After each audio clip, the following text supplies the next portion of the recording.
Ice cream খেয়ে যান, নাহলে জরিমানা দিবেন। আপনি ঠান্ডা সমস্যা, আমারও ঠান্ডা, আমার থেকে নিয়ে ঠান্ডা নামবে। অনেকদিন এই ওর একটা আইসক্রিম লটের দইয়ের একটা পাইছে। তাহলে যে দুইটা পয়সা এটা দেখে দুইটা কেজি। হ্যাঁ আমি দুইটা পাইছি।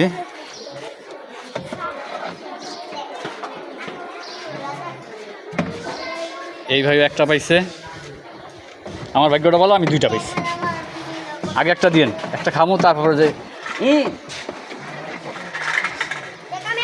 ভাই একটা দিবেন না, দুইটাই দিবেন। দুইটা এক লোকে পাইছে, এক লোকে খাইবো। দুইটা এক লাখ দেন, দুইটা এক লাখ ই করতে হবে। এই যে আমার দুইটা। হ্যাঁ অনেকদিন পর আইসক্রিম খাবো। বিজান টাকা দিচ্ছে। এখন দেখ তোর কয়নি বাবা, তুমি খেও না।